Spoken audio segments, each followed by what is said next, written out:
الحمد للہ رب العالمین والصلاة والسلام علی سید الانبیاء والمرسلین اما بعد. محترم حضرات، السلام علیکم ورحمۃ اللہ وبرکاتہ. بندہ قاضی محمد عبدالصمد گٹکیسری آج آپ کے سامنے قرآن کا مطالبہ کی دوسری نشست کا ماباقی حصہ گوش گزار کرنے جا رہا ہوں. امید کے بغور سماعت فرمائیں گے. یہ بڑی چونکا دینے والی آیت ہے جو ہم نے آپ کے سامنے پڑھی. معلوم نہیں پھر کبھی ملنا ہو کہ نہ ہو، اللہ تعالیٰ عین وقت پر یا کچھ پہلے جو ذہن میں ڈالتا ہے وہی میں کچھ کہہ سکتا ہوں. یہ آیت میرے ذہن میں آئی ہے کہ اللہ تعالیٰ فرماتا ہے اعوذ باللہ من الشیطان الرجیم بسم اللہ الرحمن الرحیم یا ایہا الذین آمنوا ادخلوا فی السلم کافہ. داخل ہو صلح میں پورے کے پورے. کافہ کا تعلق دونوں سے ہے، یعنی سارے احکام کو مانو اور تم سب مانو. سارے احکام کو مانو اور تم سب مانو. ایک نے مانا دوسرے نے نہیں، اور ایک کو مانا دوسرے کو نہ مانا، ایسا نہیں ہو سکتا.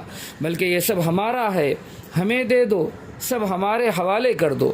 عقائد وہ ہوں جو اللہ اور اس کے رسول حضرت محمد مصطفیٰ صلی اللہ علیہ وسلم نے بتائے ہیں، اس میں ذرہ برابر فرق نہ ہو. کائنات میں کسی اور کا حکم چلے ایسا نہیں. الا لہ الخلق والامر، یاد رکھو اس کا کام ہے پیدا کرنا اور اسی کا کام ہے حکم دینا. وہی پیدا کرتا ہے، وہی صحت دیتا ہے، وہی رزق دیتا ہے، وہی طاقت دیتا ہے، وہی دولت دیتا ہے، وہی عزت دیتا ہے، وہی بیمار کرتا ہے، وہی شفا دیتا ہے، وہی اولاد کا دینے والا ہے. وہی لڑکا دیتا ہے، وہی لڑکیاں دیتا ہے، وہی دونوں دیتا ہے، وہی قسمت کا بنانے بگاڑنے والا ہے. اللہ کے متعلق یہ عقیدہ پورا کا پورا ہو کہ اس کی سلطنت میں، اس کے اختیارات میں کوئی بڑی سے بڑی ہستی بھی شریک نہیں ہے. نہ انبیاء شریک ہیں، نہ اولیاء، نہ اللہ کی ذات میں نہ اس کی صفات میں شریک ہیں. اللہ تعالیٰ کو سمجھو کہ وہ قادر مطلق ہے، ہر چیز پر قادر ہے، اس کے یہاں کسی کی سفارش نہیں چلتی. اسی طرح اللہ کے رسول صلی اللہ علیہ وسلم کو مطاع مطلق مانو. قرآن مجید میں ہے کہ جو لوگ اللہ کے رسول صلی اللہ علیہ وسلم کی کچھ بات مانتے ہیں، کچھ نہیں مانتے، وہ رسول صلی اللہ علیہ وسلم کے مطیع نہیں ہیں، یعنی وہ اللہ کے رسول صلی اللہ علیہ وسلم کے فرما بردار نہیں ہیں. وما كان لمؤمن ولا مؤمنة إذا قضى الله ورسوله أمرا أن يكون لهم الخيرة من أمرهم. سورہ احزاب کی آیت ہے کہ کسی مسلمان کو یہ اجازت نہیں کہ جب اللہ اور اس کے رسول کا کوئی حکم شرعی معلوم ہو جائے تو اس کو کوئی اختیار باقی رہ جائے اور یہ کہے کہ ہمیں ذرا سوچنے اور غور کرنے کا موقع دیجیے. فوراً ہم جواب نہیں دے سکتے کہ ہم ضرور مانیں گے. نہیں، جب معلوم ہو جائے کہ یہ اللہ کے رسول کا منشا اور فرمان ناطق ہے، یہ ان کا قول ہے، صحیح طریقے سے ہم تک پہنچا ہے، تو انسان کا اختیار اور آزادی ختم. اب تو وہی کرنا ہوگا جو اللہ کے رسول حضرت محمد مصطفیٰ صلی اللہ علیہ وسلم کہتے ہیں. آپ مجھے معاف کریں، میں تو ایک اڑتی چڑیا ہوں. آیا اور اس شجر طور پر بیٹھ گیا اور اڑ گیا. کل ہی یہاں سے خدا کو منظور ہوا تو اڑ جاؤں گا. آپ مجھے یہ نہ سمجھیے کہ میں جاسوسی کرتا ہوں یا میں یہاں آ کر عیب ڈھونڈتا ہوں. میں یہاں کے مسلمانوں کے حالات سے واقف ہوں اور زندگی کا جو دھارا بہہ رہا ہے میں اس سے کچھ دور نہیں ہوں. اس لیے میں دیکھتا ہوں کہ عقائد درست ہیں، نمازوں کی پابندی ہے، فرائض کی پابندی ہے، لیکن معاشرہ بالکل بگڑا ہوا ہے. گھر کی زندگی بالکل اسلام سے بدلی ہوئی ہے، وہاں تعیشات کی باتیں ہیں، وہاں اسراف ہے، فضول خرچی ہے، حقوق کی پامالی ہے، وہاں بے محل خرچ کرنا ہے، اس میں تفریحات کا سامان ہے، وہاں ویڈیو ہے جو دن رات کا مشغلہ ہے۔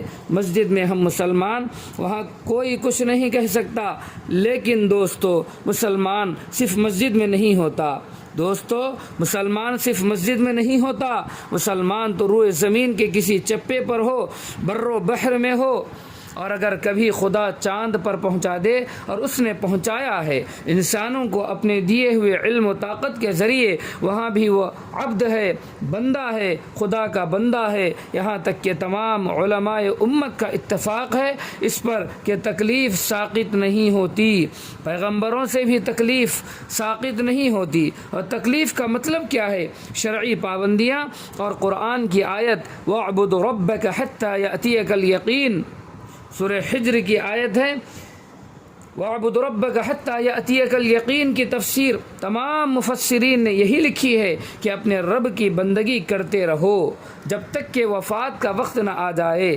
چنانچہ حضور پاک علیہ الصلاۃ والسلام وفات کے وقت تک نمازوں کی ویسی ہی پابندی کرتے رہے، پوچھتے رہے کہ کیا لوگوں نے نماز پڑھ لی؟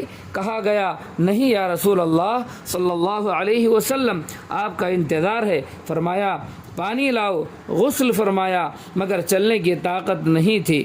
دو مرتبہ، تین مرتبہ آپ صلی اللہ علیہ وسلم نے غسل فرمایا، تیاری کی، نہیں ہو سکا تو فرمایا مروا ابا بکر فلیصلی بالناس، ابو بکر سے کہو کہ نماز پڑھائیں۔ پھر آپ صلی اللہ علیہ وسلم نے بھی نماز پڑھی۔ اس وقت آپ صلی اللہ علیہ وسلم کا مسواک کرنا ثابت ہے، آپ صلی اللہ علیہ وسلم کا وصیت کرنا ثابت ہے، آپ صلی اللہ علیہ وسلم کا امت کو ہدایت اور رہبری کرنا ثابت ہے، یہاں تک کہ اللہم الرفیق الاعلیٰ، اللہم الرفیق الاعلیٰ کہتے ہوئے دنیا سے تشریف لے گئے۔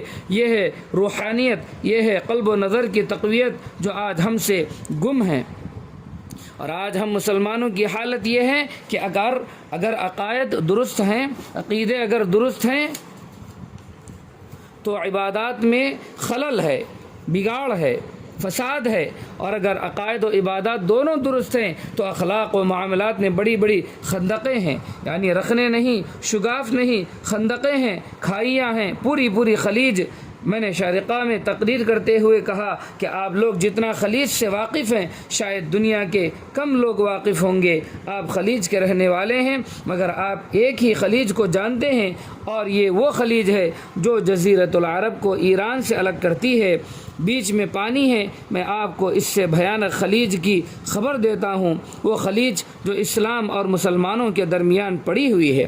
اسلام اور مسلمانوں کے درمیان کئی خلیجیں ہیں، عقائد اور عبادات میں خلیج۔ کتنے لوگ ہیں جو مسلمان ہیں، کلمہ پڑھتے ہیں، لیکن نماز سے ان کو کوئی سروکار نہیں، کوئی غرض نہیں، اور بہت سے ہیں جن کے عقائد و عبادات دونوں درست ہیں لیکن اخلاق اور معاملات کو وہ فہرست سے بالکل خارج سمجھتے ہیں، یعنی باہر سمجھتے ہیں، حالانکہ ایسا نہیں ہے۔ جھوٹ بولتے ہیں، بے ایمانی کرتے ہیں، ناپ تول میں کمی کرتے ہیں، ملاوٹ کرتے ہیں، جھوٹی قسمیں کھا کر اپنی تجارت کو چمکانے کی کوشش کرتے ہیں، بلکہ اپنی تجارت کو چمکاتے ہیں، کسی کے حق کو ہضم کر لیتے ہیں، مگر ان کو کوئی باک نہیں ہوتا، کیونکہ وہ ان سب باتوں کو دین سے خارج یعنی باہر سمجھتے ہیں۔ اور کتنے لوگ ہیں جو اپنے ماں باپ کے حق کو، گھر والوں کے حق کو پامال کر رہے ہیں، پڑوسیوں سے ان کو کوئی مطلب نہیں۔ کتنے ہیں جن کی زبان میں نہ سچائی ہے، نہ راستی و صداقت ہے، نہ حلاوت و شیرینی ہے۔ ان کے آس پاس کے لوگ شاکی ہیں، شکایت کر رہے ہیں، اور شاکی نہیں تو کم از کم شکر گزار نہیں ہیں۔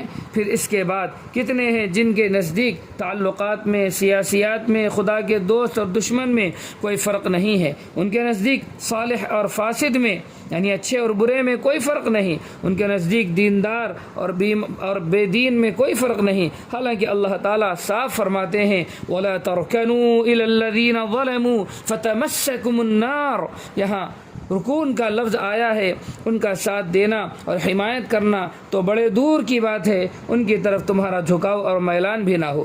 جنہوں نے ظلم کا شیوا اختیار کر رکھا ہے، جنہوں نے حد سے تجاوز کیا ہے، جن کے اندر بے اعتدالی پائی جاتی ہے، جن کے اندر حقوق کی پامالی پائی جاتی ہے، جن کے دلوں میں خدا کا خوف نہیں ہے، جو دنیا ہی کو سب کچھ سمجھتے ہیں، جو دولت کے پرستار ہیں، دولت کو پوجنے والے ہیں، جو اقتدار کے پرستار ہیں، جو اپنی بات چلانا جانتے ہیں، یہ سب باتیں ظلموں کے تحت آ جاتی ہیں۔ یہ آیت ہم میں سے بہت سے مسلمانوں کے لیے شاید نہیں ہوگی کہ اچھا یہ بات بھی ہے، بہت سخت لفظ ہے، لا ترکنوا، یہ نہیں کہا گیا کہ ان کے ہاتھ پر بیعت نہ کرو، یہ نہیں کہا گیا کہ ان کے غلام نہ بن جاؤ، بلکہ ادنا جھکاؤ، تھوڑا سا بھی جھکاؤ نہیں ہونا چاہیے ان کی طرف جنہوں نے ظلم کو اپنا شیوا بنا رکھا ہے۔